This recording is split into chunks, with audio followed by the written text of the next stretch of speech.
السلام علیکم ورحمۃ اللہ وبرکاتہ۔ معزز ناظرین، اس ویڈیو میں ہم نماز سے متعلق ایک مسئلہ ڈسکس کریں گے۔ مسئلہ یہ ہے کہ منفرد نماز میں قرات کیسے کرے۔ یہ سوال پوچھا ہے کسی صاحب نے۔ سوال کا مطلب یہ بنتا ہے کہ اکیلے نماز پڑھنے والے حضرات اپنی نماز میں قرات آہستہ آواز سے کریں گے یا بلند آواز سے کریں گے، یہ ان کے سوال پوچھنے کا مطلب ہے۔ اور اس سوال کے جواب سے پہلے ہمیں یہ بات یاد رہنی چاہیے کہ یہ جو مسئلہ ہے صرف مرد حضرات کے لیے ہے۔ وہ مرد حضرات جو اکیلے نماز ادا کر رہے ہوں، یہ مسئلہ خواتین کے لیے نہیں ہے، عورتوں کے لیے یہ مسئلہ نہیں ہے۔ عورتوں کے لیے شریعت میں حکم یہی ہے کہ وہ اپنی تمام نمازوں میں قرات آہستہ آواز سے کرے، یہ ان پر ضروری ہے۔ اب آتے ہیں ہم مسئلے کی طرف۔ پہلے ہم یہ جان لیں کہ سری اور جہری نمازوں کا مطلب کیا ہے۔ سر کا مطلب یہ کہ وہ نمازیں جن میں آپ کو قرات کرنا اس آواز سے قرات کرنا ہے کہ آپ کو خود یعنی کہ نماز پڑھنے والے کو صرف وہ آواز سنائی دے، اس آواز کے ساتھ قرات کرنا، یعنی کہ نماز پڑھنے والے کو ہی صرف وہ نماز میں قرات کی آواز سنائی دے۔ جہر کا مطلب یہ کہ اتنی بلند آواز کے ساتھ قرات کرنا کہ اپنے آپ کو یعنی کہ نماز پڑھنے والے کو آواز سنائی دینے کے ساتھ دوسرے حضرات کو بھی آواز سنائی دے، بہت بلند آواز سے قرات کرنا۔ سر اور جہر کا مطلب یہ ہے۔ اب ہم سری نمازوں کا اور جہری نمازوں کا مطلب دیکھتے ہیں، اس بارے میں فقہائے کرام کیا فرماتے ہیں۔ پہلی کیٹیگری سری نمازوں کا حکم ہے، یعنی کہ ظہر کی نماز ہے، عصر کی نماز ہے۔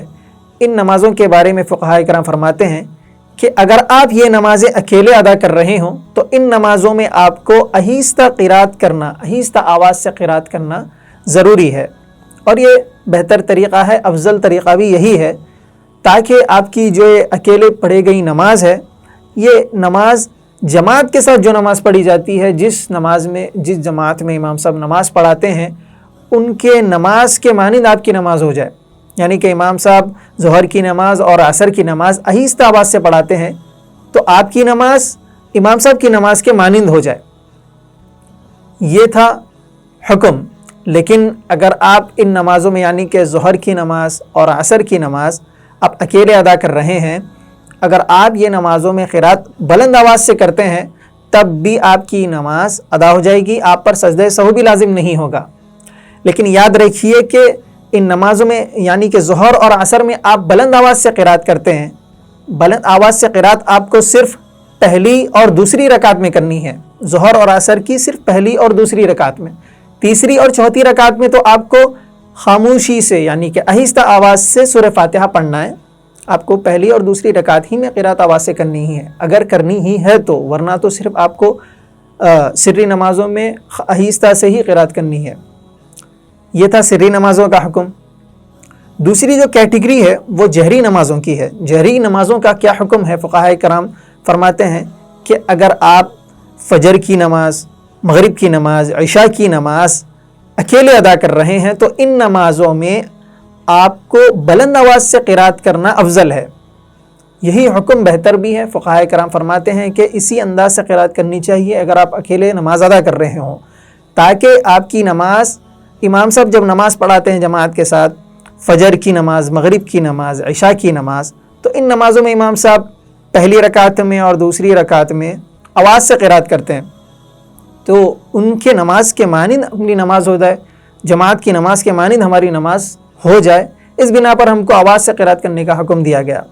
لیکن اگر آپ ان نمازوں میں بھی اکیلے نماز ادا کرتے وقت میں فجر، مغرب اور عشاء کے ادا کرتے وقت آپ اگر آہستہ ادا کر دے، آہستہ سے قرات کر رہے ہیں تو بھی آپ کی نماز ادا ہو جائے گی، آپ کو سجدہ سہو کرنے کی ضرورت نہیں پڑے گی۔ اگر آپ کو خاموش رہنا ہی ہے تو ان نمازوں میں بھی فجر، مغرب اور عشاء یہ جہر والی نمازیں ہیں، آواز سے قرات کرنے کی نمازیں ہیں، لیکن اگر آپ ان نمازوں میں پہلی اور دوسری رکعت میں خاموش رہتے ہیں تب بھی آپ کی نماز ادا ہو جائے گی۔ خاموش رہنے کا مطلب یہ کہ آہستہ سے قرات کرتے ہیں، خاموش تو رہنا نہیں ہے، قرات ضروری ہے۔ آپ اگر آہستہ سے قرات کرتے ہیں تو بھی آپ کی نماز ادا ہو جائے گی۔ تیسری اور چوتھی رکعت میں ان نمازوں میں تو آپ کو آہستہ سے سورہ فاتحہ پڑھنا ہے، یہاں پہ تیسری اور چوتھی رکعت کا مسئلہ نہیں ہے، پہلی اور دوسری رکعت کا مسئلہ ہے جہر والی نمازوں میں۔ یہ تھا سری اور جہری نمازوں کا حکم۔ اب ہم سنن و نوافل کا حکم دیکھتے ہیں کہ سنن و نوافل کے بارے میں فقہاء کرام کیا فرماتے ہیں۔ اگر آپ یہ نمازیں سنن و نوافل اکیلے ادا کر رہے ہیں تو ان نمازوں میں آپ کو اختیار ہے، چاہے آپ بلند آواز کے ساتھ قرات کریں یا پھر آہستہ آواز کے ساتھ قرات کریں، دونوں طرح آپ کو اجازت ہے۔ لیکن فقہاء نے اس میں اور آسانی کے لیے فرمایا کہ اگر آپ دن میں سنن و نوافل ادا کر رہے ہیں تو آپ کو آہستہ آواز کے ساتھ قرات کرنی چاہیے تاکہ دوسرے لوگوں کو اپنے کاموں میں خلل واقع نہ ہو، ان کو کوئی دشواری نہ ہو، یہ حکم ہے۔ اور اگر آپ رات میں سنن و نوافل ادا کر رہے ہیں تو رات میں حکم یہ ہے کہ آپ کو دونوں طرح سے اجازت ہے، چاہے آپ بلند آواز سے قرات کریں یا آہستہ آواز سے، کیونکہ آپ اجازت اس لیے ملتی ہے رات میں کہ آپ کو اکیلے نماز پڑھنے کا موقع ملتا ہے، اللہ تعالیٰ کے حضور آپ کو دعا کرنے کا موقع ملتا ہے، تو آپ کو اجازت دی گئی ہے۔ لیکن اس میں بھی احتیاط یہ کرنی چاہیے کہ جو حضرات سو رہے ہیں یا آرام کر رہے ہیں، ان کے آرام میں اور ان کی نیند میں ہماری نماز سے خلل واقع نہ ہو، ان کو کوئی پریشانی اور دشواری کا سامنا نہ کرنا پڑے، اس کا بھی ہمیں لحاظ رکھنا چاہیے، خیال رکھنا چاہیے۔ یہ بہت اہم مسئلہ تھا، آپ کے سامنے رکھا گیا۔ آپ کو اگر ویڈیو اچھی لگی تو ویڈیو کو لائک کریے، شیئر کریے، ہمارے چینل کو سبسکرائب کیجیے۔ جزاکم اللہ خیرا و احسن الجزا۔ السلام علیکم ورحمۃ اللہ۔